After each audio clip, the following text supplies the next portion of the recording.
जब से वक्फ का नया बिल आया है तब से मुकेश अंबानी के घर एंटीलिया की खूब चर्चा हो रही है। ऐसा इसलिए क्योंकि कुछ लोग ये दावा कर रहे हैं कि मुकेश अंबानी का घर जो है वो वक्फ की जमीन पर बना है। इसी में कई लोग अफवाहें फैला रहे हैं कि वक्फ बिल इसलिए ही लाया गया है जिससे मुकेश अंबानी का जो घर है उसे बचाया जा सके। सच ये है कि ये अफवाहें और ये चर्चा नई नहीं है। पहले भी इस पर खूब बातें होती रही हैं कि मुकेश अंबानी का जो घर है वो वक्फ की जमीन पर बना है। 2017 में महाराष्ट्र स्टेट बोर्ड ऑफ वक्फ के सीईओ ने दावा किया था कि अंबानी का घर एंटीलिया जिस जमीन पर खड़ा है दरअसल वो यतीम खाने की जमीन है और वो जमीन जो है वो अवैध तरीके से बेची गई थी। और वक्फ बोर्ड ने ये भी दावा किया कि बॉम्बे हाई कोर्ट में किया था और ये आरोप लगाए थे कि इस जमीन के सौदे में खेल किया गया था। दुनिया के सबसे महंगे घरों में शामिल मुकेश अंबानी का घर एंटीलिया इसी वजह से विवादों में भी घिर गया था। दावा किया जाता है कि एंटीलिया जिस जमीन पर बना है वो जमीन करीम भाई खुजा यतीम खाने की है और एंटीलिया बनाने के लिए यतीम खाने की जमीन 2002 में खरीद ली गई थी।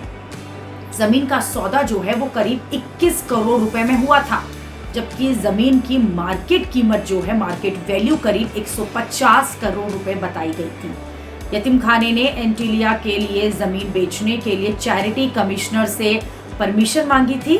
चैरिटी कमिश्नर ने जमीन बेचने की परमिशन भी दे दी थी, लेकिन इसी बीच में वक्फ बोर्ड आ गया। महाराष्ट्र स्टेट वक्फ बोर्ड ने एंटीलिया के जमीन सौदे को अवैध करार दे दिया। वक्फ एक्ट 1995 के सेक्शन 52 का उल्लंघन करने के आरोप में नोटिस भी दे दिया। वक्फ एक्ट के नियम कहते हैं कि अगर कोई जमीन या प्रॉपर्टी जो है वो वक्फ बोर्ड की मंजूरी के बिना बेची जाती है तो उस प्रॉपर्टी या जमीन की रिकवरी जो है वो की जाएगी।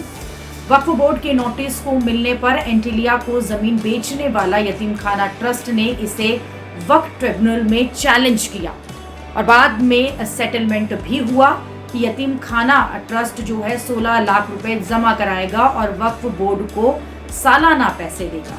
इस तरह से ये मामला किसी तरह से उस समय सेटल हो गया और 2006 से 2011 के बीच अंबानी परिवार का इसी जमीन पर भव्य एंटीला बन गया।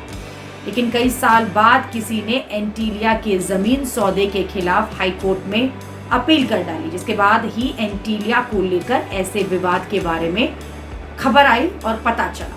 हालांकि जिस यतीम खाना ट्रस्ट ने एंटीलिया के लिए अपनी जमीन दी थी उसने साफ कहा था कि जो जमीन बेची गई है वो वक्फ की प्रॉपर्टी नहीं है।